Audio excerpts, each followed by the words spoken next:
ఆ శోకం సాగరమంతా, అది మిగిల్చిన నష్టం సముద్రం లోతంతా. ప్రత్యక్షంగా పరోక్షంగా వేల మందిని 20 ఏళ్లుగా వెంటాడుతున్న విషాదం. సముద్రంపైనే సగం జీవితం గడిపే గంగపుత్రులకు ముచ్చెమటలు పట్టించిన అల్లకల్లోలం, చావును దగ్గరగా చూపించిన జల ప్రళయం. ప్రకాశం జిల్లాలో 2004 నాటి సునామీ సృష్టించిన బీభత్సం అంతా ఇంత కాదు. మత్స్యకారులు, పర్యాటకులు ఒడ్డున పడ్డ చేపల్లా విలవిల్లాడారు. ఇసుక తిన్నెల్లో విగత జీవులయ్యారు.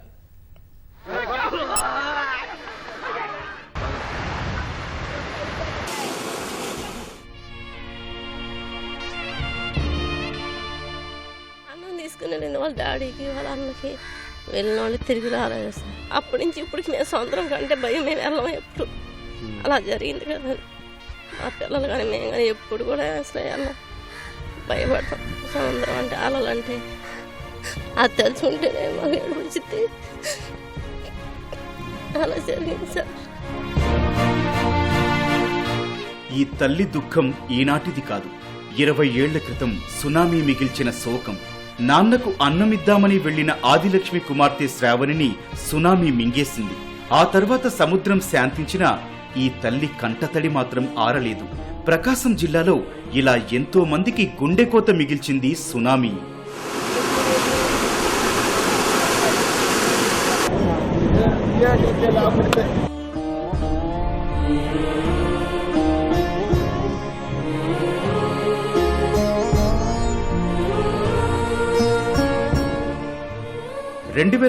డిసెంబర్ 26న సునామీ అలల కల్లోలానికి కొత్తపట్నం బీచ్ ఇలా కోతకు గురైంది. తాడెత్తున లేచిన కెరటాల దెబ్బకు బీచ్ లో రక్షణగా ఉండాల్సిన చెట్లు చివురుటాకుల్లా చెదిరిపోయాయి. పడవలు తీవ్ర రాపిడికి గురై ధ్వంసమయ్యాయి.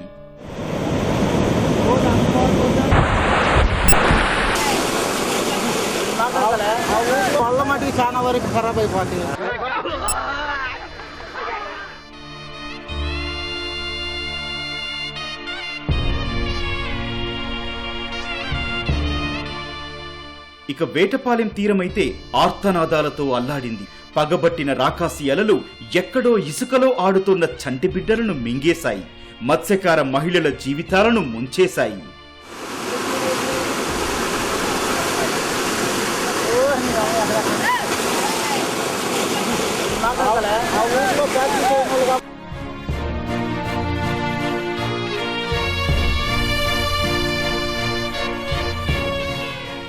సునామీ రాకాసి అలలు ఉమ్మడి ప్రకాశం జిల్లాలోని 102 కిలోమీటర్ల సముద్ర తీరాన్ని చిన్నాభిన్నం చేశాయి. జలఖడ్గాన్ని కళ్లారా చూసి భీతిల్లిపోయిన మత్స్యకారులు ప్రాణాలు అరచేత పట్టుకుని పరుగులు తీశారు.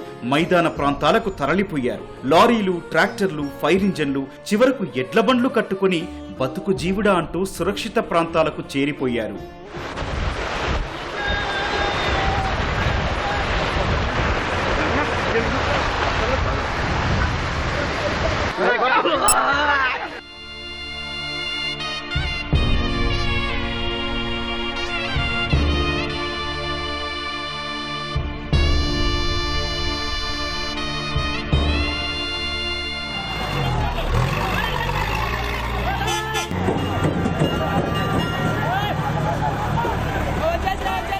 ప్రకాశం జిల్లాలో నాటి సునామీ బీభత్సానికి సాక్షిభూతంగా నిలిచింది ఊళ్లపాలెం.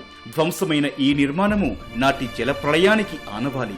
మత్స్యకారులు వలలు పెట్టుకునేందుకు చేపట్టిన ఈ నిర్మాణం వరకు అలలు ఎగిసిపడ్డాయి. ఆ నిర్మాణం నిర్వీర్యమై నేటికి ఇలా అసంపూర్తిగా మిగిలింది.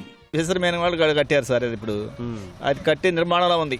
దీనిపైన వాటర్ వెళ్ళింది, అంత ఫోర్స్ వచ్చింది వాటర్. అప్పుడు మా ఊర్లో అయితే 6 మంది, ఇంకా స్థానానికి వచ్చిన వాళ్ళు ఇంకా వాళ్ళు 10 మంది 15 మంది చచ్చిపోయారు. ఇక్కడ మా ఊర్లో బాగా డ్యామేజ్ చేసింది సునామీ. ఇంకా నిర్మాణాలు ఏం లేదు.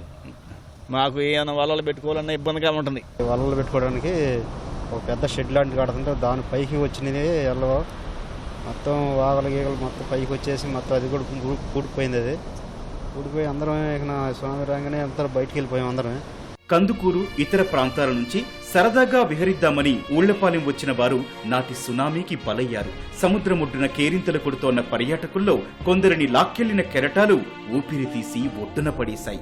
కొందరిని సముద్ర గర్భంలో కలిపేశాయి. ఉప్పుమడుల్లో పనులు చేస్తూ కొందరు కూరుకుపోయారు. గంగపుత్రులకు బువ్వ పెట్టే వలలు, పడవలు గంగలో కలిసిపోయాయి. అందుకే 20 ఏళ్లైనా మత్స్యకారులను వెంటాడే విషాదం సునామీ.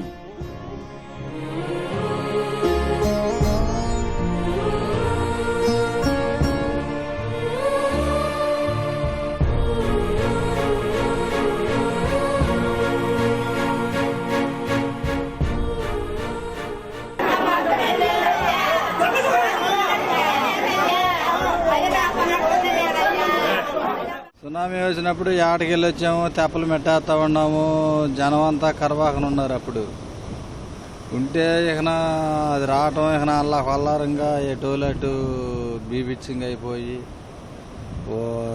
కొంతమంది చనిపోయారు.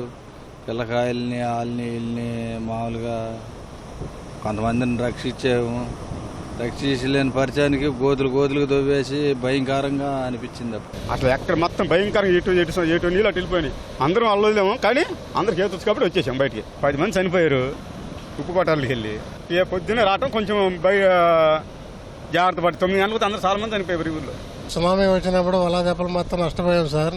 ఆ రోజుల్లో ఎవరు పట్టించుకునే వాళ్ళు లేరు. అది దానికైనా కెరటాలు వచ్చేసి లోపల లాక్కెళ్ళిపోయాయి. జనాలు చనిపోయి ఉండారు, వాళ్ళ మొత్తం పోయి ఉన్నారు సార్. సునామీ బీభత్సానికి మరో ఆనవాలు పాకాల గ్రామంలోని ఈ భవనం. తాడెత్తున లేచిన కెరటాలు మత్స్యకారులకు ఆశ్రయంగా నిలిచే ఈ భవనం పైభాగాన్ని బలంగా తాకాయి. అందుకే అక్కడ ఉప్పు బారింది. పాకలలో సునామీ కొన్ని తరాలకు సరిపడా నష్టం మిగిల్చింది. అక్కడి తాగునీటి వనరులు ధ్వంసమయ్యాయి. నీళ్లు ఉప్పుబారి తాగడానికి పనికిరాకుండా పోయాయి. స్థానికంగా కొందరి ఉపాధి ఊపిరి తీసింది.